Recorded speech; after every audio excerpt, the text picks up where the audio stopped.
Like my videos, subscribe to my channel and hit on the notification bell for more updates. अस्सलामुअलैकुम viewers, मैं welcome करती हूँ आपका अपना यूट्यूब चैनल ड्रेसिंग मेनिया पर। आज मैं आपको शलवार की बेल्ट के ऊपर इलास्टिक बैंड बनाने के दो मुख्तलिफ तरीके सिखाऊंगी। इसके लिए जितनी आपकी कमर की राउंड में चौड़ाई है उसके हिसाब से 4 इंच कम आप इलास्टिक लेंगे और उसमें 1 इंच एक्स्ट्रा करेंगे ओवरलैप करके इसको स्टिच करने के लिए। अपनी हिसाब से आप इलास्टिक की चौड़ाई कम या ज़्यादा कर सकते हैं। सबसे पहले हमने इलास्टिक का जो 1 इंच एक्स्ट्रा मार्जिन लिया था उसको 1/2 इंच एक दूसरे के ऊपर ओवरलैप करके रख लेंगे और इसके इर्द गिर्द सिलाई करके एक बॉक्स बना लेंगे। जब ये बॉक्स कंप्लीट हो जाएगा तो इसमें हम क्रॉस शेप में स्टिचिंग कर देंगे। इस तरीके से मजबूती से सिलाई हो जाती है। इलास्टिक के जॉइंट पर जितनी मजबूती से हम सिलाई लगाएं उतना ही अच्छा होता है। अब हमारे पास इलास्टिक बैंड पूरा तैयार हो चुका है। अब मैंने बेल्ट को शलवार के साथ स्टिच कर लिया है और जितनी चौड़ी हमें इलास्टिक लगानी होती है उसी हिसाब से हम कपड़े का मार्जिन बेल्ट में रखते हैं। अब फ्रंट और बैक पर तो हमारे पास सेंटर में सिलाई के मार्जिन होने की वजह से हमें पता है कि ये हमारे पास पॉइंट्स हैं। इसी तरीके से हम साइड पर भी मार्क कर लेंगे। अब मेरे पास 4 पॉइंट्स हैं बेल्ट के ऊपर जो कि इक्वली डिवाइडेड हैं। इसी तरीके से मैं यहाँ पे इलास्टिक पर भी 4 मार्क्स लगा लूँगी।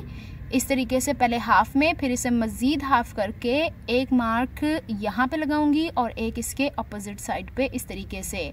अब मेरे पास इलास्टिक पर भी 4 मार्क हो गए हैं और बेल्ट के ऊपर भी 4 मार्क हो गए हैं। अब जो जॉइंट वाला हिस्सा है वो कोशिश करें कि फ्रंट पर आए, यानी बेल्ट का जो फ्रंट हिस्सा है उसके ऊपर। अब 1/2 इंच मुझे इस तरीके से फोल्ड करना है तो इस इलास्टिक के मार्जिन को 1/2 इंच नीचे रख के 2-3 सिलाइयों के साथ इसे मैं इस तरीके से स्टिच कर लूँगी। दूसरे पॉइंट को इलास्टिक के दूसरे पॉइंट को बेल्ट के दूसरे पॉइंट से इसी तरीके से स्टिच करूंगी, तीसरे को तीसरे से, चौथे को चौथे से। इस तरीके से इलास्टिक बेल्ट पर 4 मुख्तलिफ जगहों पर स्टिच हो जाएगी।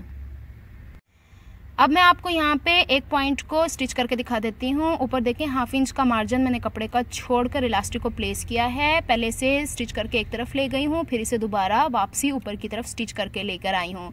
इसी तरीके से बाकी पॉइंट्स को भी स्टिच कर लेना है और कपड़े का मार्जिन 1/2 इंच ऊपर एक जितना छोड़ना है। अब यहाँ पर देखें बेल्ट के ऊपर इलास्टिक बैंड को मैंने 4 पॉइंट्स पर स्टिच कर लिया है डबल स्टिच देकर। इसके बाद 1/2 इंच का जो कपड़ा ऊपर हमने छोड़ा था उसे इस तरीके से फोल्ड करेंगे और दोबारा इलास्टिक के बराबर कपड़े को फोल्ड करेंगे और सिलाई इस तरीके से किनारे पर लगाएंगे कि यहाँ पे इलास्टिक बीच में ना आए। अब चूँकि कपड़ा ज़्यादा है और इलास्टिक कम है इसलिए इलास्टिक को खींच के हम इस पर एडजस्ट करेंगे। चलें अब हम इसकी सिलाई करते हैं। अब हम यहाँ पे इलास्टिक बैंड को कपड़े में एडजस्ट करते हैं। 1/2 इंच का जो मार्जिन था उसे फोल्ड करते हुए जाना है और जो 4 डिफरेंट पॉइंट्स पर हमने इलास्टिक और बेल्ट को आपस में ज्वाइंट किया है उससे पकड़ना है और बैक से स्ट्रेच करते जाना है। इसकी वजह यह है कि इलास्टिक चूँकि कम और कपड़े का मार्जिन चूँकि ज़्यादा है इसलिए ये चुनटें बीच में आती चली जाएंगी। इसी तरीके से हम सारे मार्जिन को स्टिच करके इसे कंप्लीट लुक दे देंगे।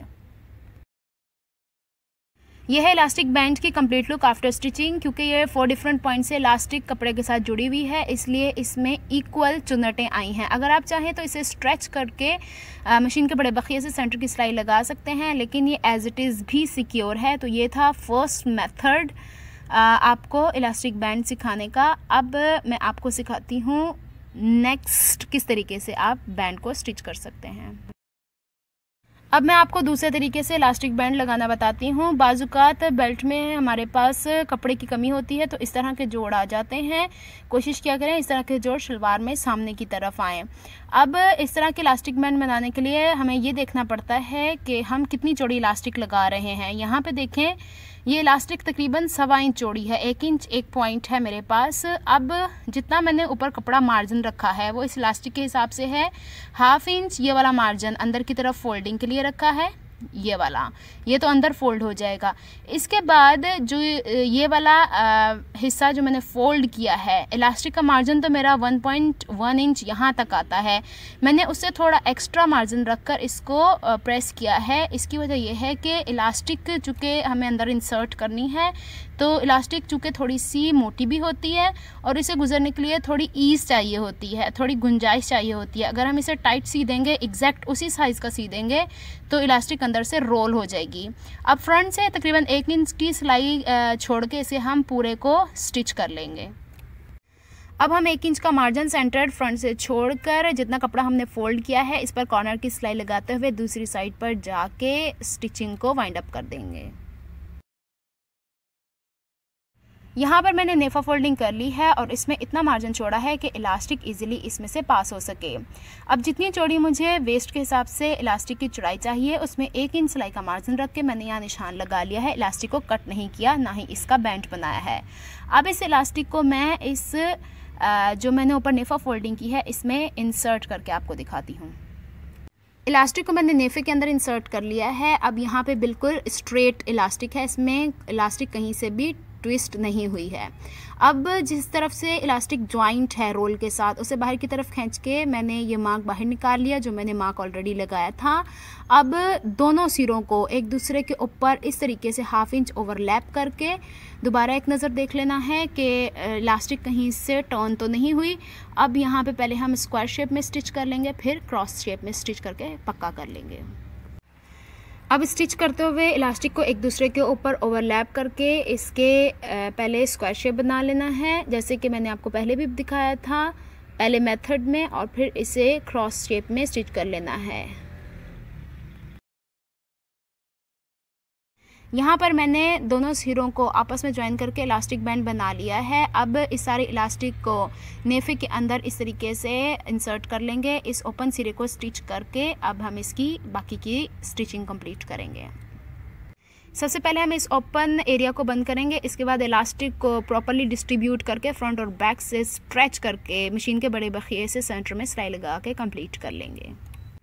ये है आफ्टर स्टिचिंग इस इलास्टिक बैंड की कंप्लीट लुक। इसकी लुक वैसे ही आती है जैसे हम इलास्टिक का बैंड लगा के ऑल राउंड इसे लगाते हैं और बाद में सेंटर में सिलाई लगाते हैं। इसको बिगिनर्स इजीली इसको स्टिच कर सकते हैं। अगर उनको वो मेथड डिफ़िकल्ट लगता है, वो मेथड मैं ऑलरेडी 2 दफ़ा शेयर कर चुकी हूँ, इसलिए मैंने यहाँ रिपीट नहीं किया। एक दूसरा मेथड ये मैंने आपको सिखाया है जिसके चारों सिरों से ये आपस में ज्वाइंट है। यहाँ पे डिपेंड करता है कि आपको कौन सा मेथड ईजी लगता है और आप उस तरीके से इलास्टिक बैंड लगाते हैं। अगर आपको मेरी एफर्ट्स पसंद आती है तो please like my videos, subscribe to my channel and hit on the bell notification for more updates.